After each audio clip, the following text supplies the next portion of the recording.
أعوذ بالله السميع العليم من الشيطان الرجيم. بسم الله الرحمن الرحيم.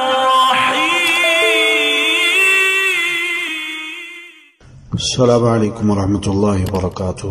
بسم الله الرحمن الرحيم. الحمد لله والصلاة والسلام على رسول الله وعلى آله وصحبه ومن والاه وبعد.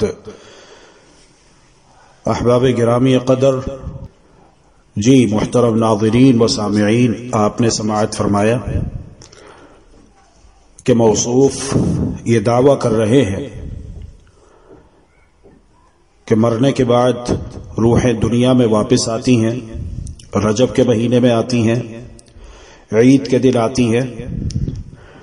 تو اس طرح سے انہوں نے جو بات کی ہے، اللہ کے فضل اور اس کی رحمت سے قرآن و حدیث کی روشنی میں ہم اس کا جائزہ لیں گے. سورہ یاسین سورت نمبر 36 آیت نمبر 31 میں اللہ تبارک و تعالی احکم الحاکمین ارحم الراحمین احسن الخالقین ارشاد فرماتا ہے: اعوذ باللہ من الشیطان الرجیم، بسم اللہ الرحمن الرحیم. الم یروا کم اہلکنا قبلہم من القرون انہم الیہم لا یرجعون. کیا یہ نہیں دیکھ چکے کہ ہم نے ان سے پہلے کتنی قوموں کو ہلاک کر دیا، وہ ان کے پاس لوٹ کر نہیں آئیں گے. سورۃ الانبیاء سورت نمبر 21 آیت نمبر 95. وحرام علی قریۃ اہلکناها انہم لا یرجعون. جن بستیوں کو ہم فنا کر چکے ہیں ان کے لیے حرام ہے، ناممکن ہے کہ وہ پھر لوٹ کر آئیں. تو اس آیت کریمہ سے واضح ہوا جس بستی کو اللہ تبارک و تعالی نے ہلاک کر دیا اس کا دنیا میں پلٹ کر آنا حرام ہے.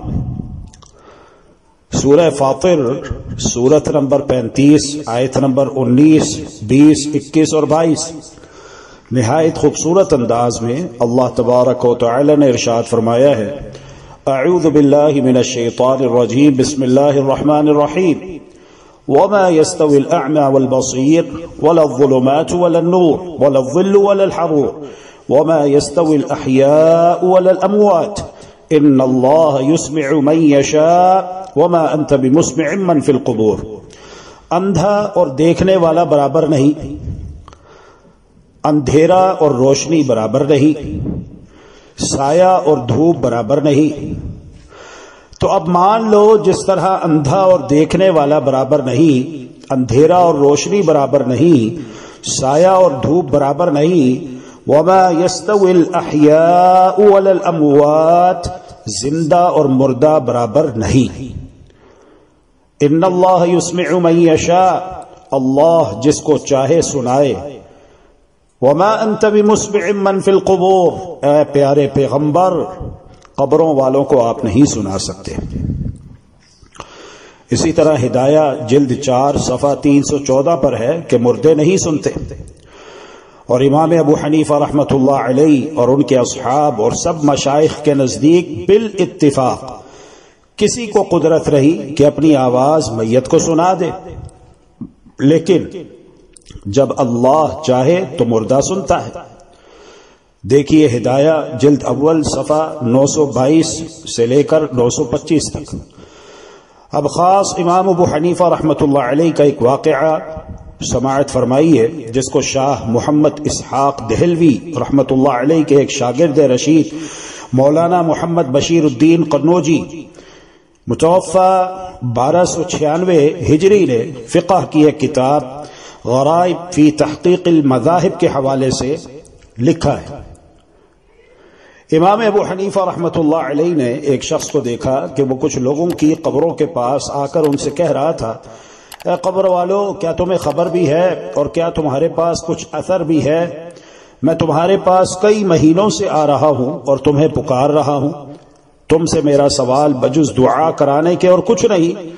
تم میرے حال کو جانتے ہو یا میرے حال سے بے خبر ہو؟ امام ابو حنیفہ رحمۃ اللہ علیہ نے اس کی یہ بات سن کر اس سے پوچھا کیا ان قبر والوں نے تیری بات کا جواب دیا؟ وہ کہنے لگا نہیں۔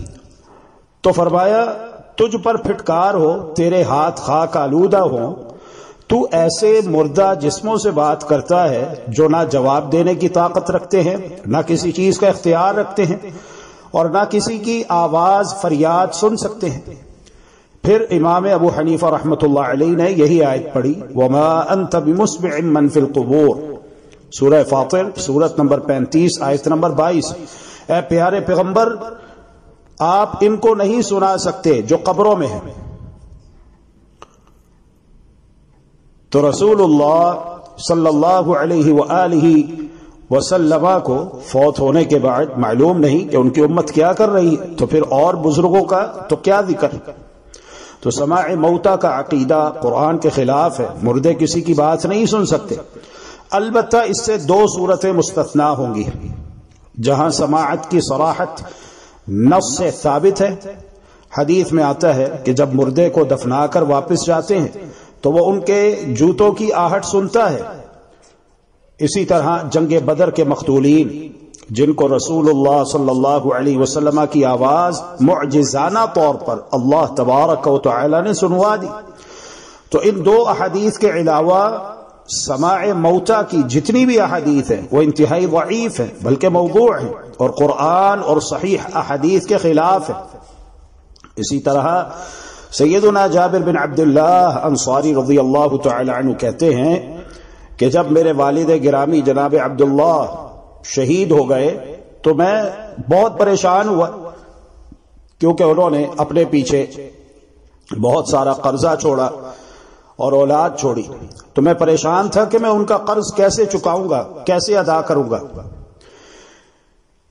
اتنے میں پیارے پیغمبر علیہ الصلاۃ والسلام سے ملاقات ہوئی۔ پیارے پیغمبر علیہ الصلاۃ والسلام نے ارشاد فرمایا، جابر تمہارے چہرے سے معلوم ہو رہا ہے کہ تم بہت پریشان ہو، کیا میں تمہیں ایسی بات نہ بتاؤں جس سے تمہارا چہرہ خوشی سے کھلکھلا اٹھے؟ جب تمہارے والد شہید ہو کر اللہ کے پاس پہنچے تو اللہ تبارک و تعالی نے تمام پردے ہٹا کر تمہارے والد سے کلام کیا اور ان سے پوچھا کہ تمہاری کوئی تمنا ہو، آرزو ہو تو بتاؤ۔ تمہارے والد نے دنیا میں لوٹنے کی تمنا کی۔ اللہ تبارک و تعالی نے کہا کہ نہیں، یہ میرا نظام ہے، جسے میں دنیا میں بھیجوں گا تو اسے ایک مرتبہ کے لیے بھیجوں گا، یہ میرا نظام ہے، یہ عام قانون ہے۔ تو شہید زندہ ہے، کہاں پر ہے؟ اللہ تبارک و تعالی کی جنتوں میں ہے، اور یہ زندگی برزخی زندگی ہے، دنیاوی زندگی جیسی رہی ہے۔ وگرنہ آپ سوچیں، شہید اگر زندہ ہے اور یہ زندگی دنیاوی زندگی جیسی ہے تو کیا اسلام اس بات کی اجازت دیتا ہے کہ کسی شہید کی بیوہ اپنی عدت گزار کر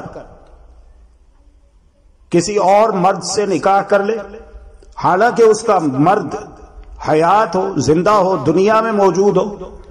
خود پیارے پیغمبر علیہ الصلاۃ والسلام نے سیدنا ابو سلمہ رضی اللہ تعالی عنہ جب شہید ہو جاتے ہیں تو ان کی بیوہ نے عدت گزار کر ام سلمہ رضی اللہ تعالی عنہا نے اللہ کے رسول صلی اللہ علیہ وآلہ وسلم کے ساتھ نکاح کیا۔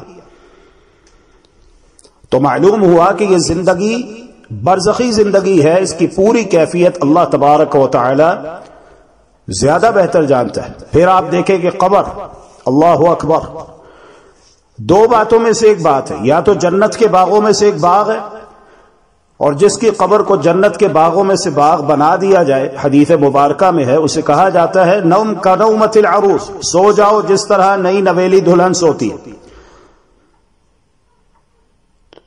یا پھر استغفر اللہ واتوب الیہ، دوزخ کے گڑھوں میں سے گڑھا ہے، اور جس کی قبر کو اس کے لیے دوزخ کا گڑھا بنا دیا جائے تو سوچئے کہ وہ وہاں سے کیسے آئے گا، فرشتہ اس کے اوپر مقرر کر دیا جائے۔ دو حالتیں ہیں، پہلی حالت ہے مومن کی، متقی پرہیزگار کی، اللہ کے پیارے کی، اللہ کے محبوب کی، اللہ کے ولی کی، اسے قبر میں سلا دیا جاتا ہے۔ دوسری حالت ہے اللہ کے نافرمان کی، فاسق فاجر کی، باغی کی کہ اس کی قبر کو دوزخ کا گڑھا بنا دیا جاتا ہے، فرشتہ عذاب کے لیے اس پر مسلط کر دیا جاتا ہے، تو وہ کس طرح دنیا میں واپس آئے گا؟ اور جس کی قبر کو جنت کا باغ بنا دیا گیا اسے سلا دیا جاتا ہے۔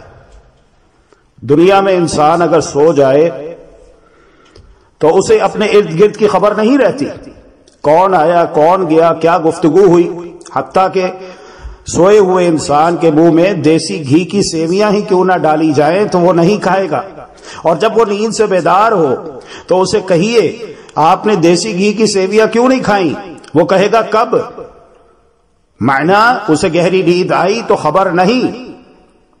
اسی طرح شریعت بھی کہتی ہے جب انسان گہری نیند سو جائے، اس کی آنکھ لگ جائے، گہری نیند سو جائے، دوبارہ آنکھ کھلے، نماز پڑھنے سے پہلے وضو کرے پھر نماز پڑھے۔ کیوں؟ وقاء الصحیح العینان، آنکھیں پیٹھ کا تسمہ ہے، آنکھیں بند ہو جاتی ہیں تو انسان کو خبر نہیں رہتی، اپنی خبر نہیں رہتی، کیا میرا وضو برقرار ہے یا ٹوٹ چکا ہے، یہ شریعت کا حکم ہے۔ تو جب اپنی خبر نہیں رہتی تو سونے کے بعد کسی دوسرے کی خبر کیسے رہے گی؟ لہذا اللہ حی و قیوم ہے، وتوکل علی الحی الذی لا يموت وسبح بحمدہ، بھروسہ رکھو اس حی و قیوم ذات پر جسے کبھی موت نہیں آئے گی، اور وہ ایک ہی ہے، قل هو اللہ احد اللہ الصمد لم یلد ولم یولد ولم یکن له کفوا احد۔ لہذا مرنے کے بعد روحوں کے دنیا میں واپس آنے کے یہ جو عقائد بیان کیے جاتے ہیں کہ پیر کو روحیں آتی ہیں، جمعرات کو آتی ہیں، گھر کے باہر آ کر کھڑی ہو جاتی ہیں، اگر آپ کوئی ایصال ثواب کرتے ہیں تو وہ مطمئن ہو جاتی ہیں، اگر آپ ایصال ثواب نہیں کرتے تو وہ بے چین رہتی ہیں، بے قرار رہتی ہیں، شدید غم زدہ ہو جاتی ہیں، کبیدہ خاطر ہو جاتی ہیں۔ ایسی کوئی بات نہ اللہ رب العزت کے قرآن میں ہے، نہ پیارے پیغمبر علیہ الصلاۃ والسلام کے سچے فرمان میں ہے۔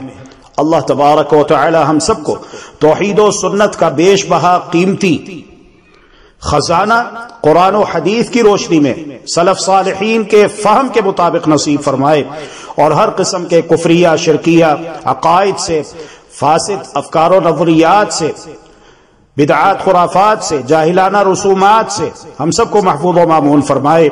قرآن مجید کو کسی مستند استاد کے پاس بیٹھ کر سمجھ کر پڑھنے کی، سمجھنے کی اور اس پر عمل کرنے کی توفیق عطا فرمائے۔ وآخر دعوانا ان الحمد لله رب العالمين وصلى الله وسلم على نبينا محمد وعلى آله وصحبه اجمعین۔ السلام علیکم ورحمۃ اللہ وبرکاتہ۔ اللهم إنك عفو تحب العفو فاعف عنا، اللهم إنك عفو تحب العفو فاعف عنا، إلهنا فاعف عنا يا كريم۔